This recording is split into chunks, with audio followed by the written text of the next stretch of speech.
Hello, and welcome to my channel. If this is your first time visiting, it's a pleasure to meet you. If you're returning, it's wonderful to see you again. Thank you very much for your continued support. I hope you're ready for some more soft-spoken ASMR nonsense. In this video, I'll be reading an AI-generated, delightfully absurd short story entitled The Case of the Missing Sock Dimension. Before we get started, if you enjoy content like this, I hope you'll like this video and subscribe to my channel if you haven't already done so. And don't forget to turn on notifications so you'll be alerted when I post new videos. I'm planning on producing more nonsensical, soft-spoken short stories. One more thing. I've been experimenting with voice cloning technology, using my own voice, of course. The voice you're hearing is an AI-generated version of my voice, but it's still me. Now, sit back, relax, and prepare to enter the realm of supreme sock silliness. The Case of the Missing Sock Dimension. Detective Percival P. Puddlewhistle was no ordinary detective. He didn't solve mundane cases like missing jewelry or suspiciously missing slices of cake. No, Percival specialized in the bizarre, the inexplicable, and the downright impossible. In today's case, another sock has vanished, wailed Mrs. Tillybottom, waving a lone blue and yellow striped sock in front of Percival's face. It went into the dryer and never came out. This is the 7th one this month. Percival leaned in and inspected the remaining sock. It looked innocent enough. Soft, fluffy, with just a hint of lavender-scented fabric softener. Classic cotton blend, size medium, mildly elastic cuff. Percival muttered, twirling his magnificent mustache, which was long enough to tie in a bow if he ever needed to attend a fancy gala on short notice. But where's its partner? Mrs. Tillybottom sniffled, clutching the surviving sock as if it were her only child. Percival stood up, adjusted his polka-dotted bow tie, and looked at her with steely resolve. Fear not, madam. I believe we are dealing with a dimensional disturbance. Mrs. Tillybottom gasped. You mean, yes, Percival said grimly. The sock dimension. Now, most people don't know this, but tucked away behind every dryer is a tiny invisible portal. It's usually quite harmless. A bit of stray lint might drift through it now and then, but it's nothing to worry about. However, every so often, something goes wrong. Percival knelt down beside the dryer and produced his patented magnifying monocle 3000, a contraption with so many gears and buttons, it looked like a teapot had collided with a telescope. Aha! He pointed dramatically. What is it? Mrs. Tillybottom peered closely, though she saw nothing but dust bunnies and a single rogue sock that had been wedged between the dryer and the wall for 3 years. There's a rift, Percival murmured, his voice as serious as a librarian during nap time. A disturbance in the very fabric of sock space. Mrs. Tillybottom's eyes widened. Can you fix it? Percival stroked his mustache thoughtfully. Only one way to find out. With a flourish, Percival reached into his pocket and produced a small vial filled with shimmering, iridescent liquid. Portal potion, he explained, giving it a gentle shake. 1 drop, and we'll be on the other side. We? Mrs. Tillybottom squeaked. Percival raised an eyebrow. Unless you'd prefer to wait here while your socks continue their mass exodus. Mrs. Tillybottom gulped. I'll get my purse. Percival uncorked the vial, let a single drop fall onto the dryer's vent, and whoosh! A vortex of swirling colors opened before them, smelling faintly of clean linen and the disappointment of mismatched socks. Hold on tight, Mrs. Tillybottom, Percival said, adjusting his hat as the whirlwind sucked them in. They landed with a soft plop on a giant pile of laundry. Socks of every shape, size, and color surrounded them. Stripy socks, polka-dotted socks, socks with little avocado patterns, even one sock that looked suspiciously like it had been knitted by an over-enthusiastic grandmother during a coffee binge. Good heavens, Mrs. Tillybottom whispered. Where are we? Percival stood, brushing stray lint from his trousers.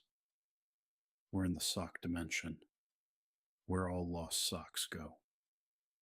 Around them, socks bustled about as though they had lives of their own.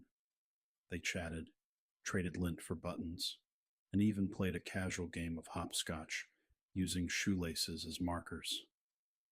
But something was amiss. Look, Percival pointed. At the center of the sock dimension stood a giant throne made entirely of mismatched socks, and seated upon it was a sock, but not just any sock. King Argyle III was a regal, knee-high sock with a magnificent diamond pattern and an air of undeniable authority. His cotton crown was adorned with tiny glittering beads, and he held a scepter made of a broken clothes hanger. Who dares enter my domain?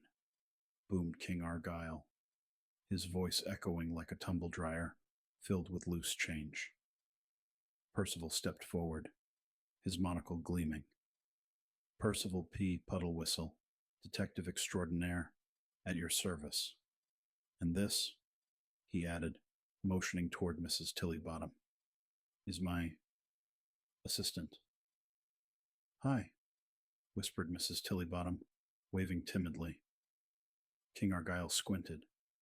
Why have you come to my kingdom? We're here to solve the mystery of the missing socks, Percival declared. A murmur rippled through the crowd of socks. Impossible, said a tube sock from the back. Preposterous, muttered a knee-high compression sock. Nonsense, squeaked a baby sock that was clearly too small for any real adventure. Silence, King Argyle bellowed, and the sock crowd immediately fell quiet. Speak, commanded the king. Percival took a deep breath. Your Majesty, it seems that socks from our world have been disappearing at an alarming rate. I suspect foul play. Gasps echoed through the crowd. Foul play? King Argyle's threads bristled. Explain. Percival adjusted his monocle.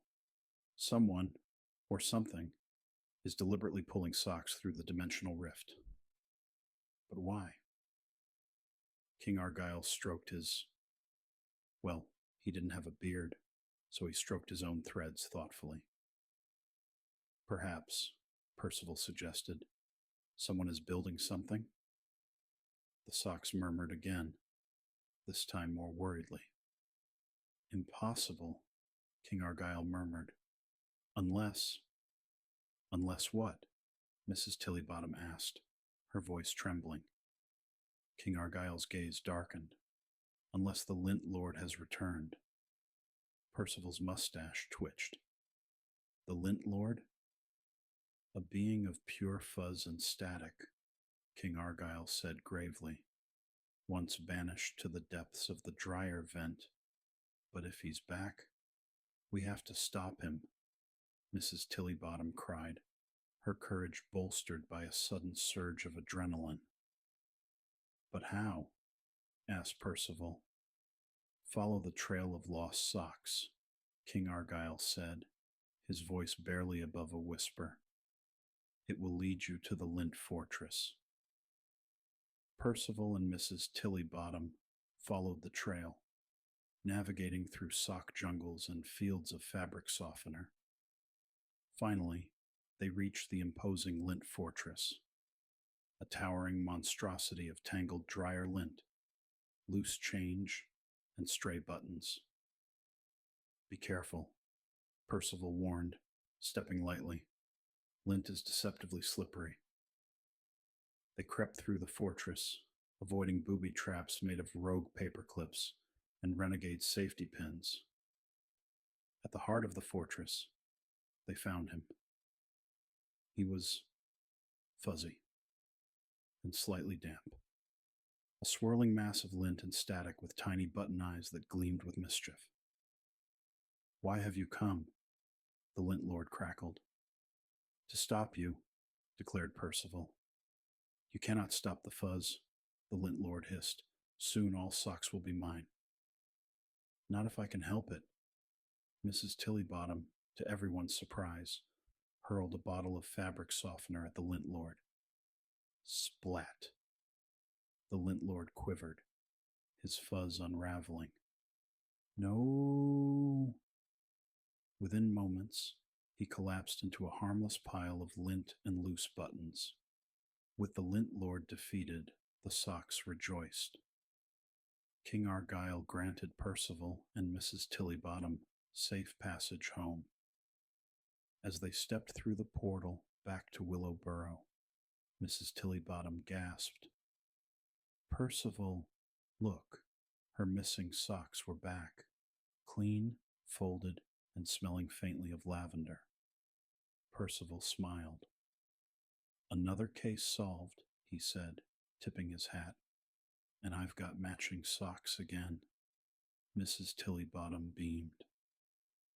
As for the sock dimension, it remains, quietly watching over the world, ensuring that the balance between socks and lint is forever maintained. The end. I hope you enjoyed this silly story. If you did, please give this video a like, and if you haven't already done so, please subscribe to this channel and turn on notifications. More absurd, soft-spoken short stories are in the making. Thank you for listening, and I will see you next time.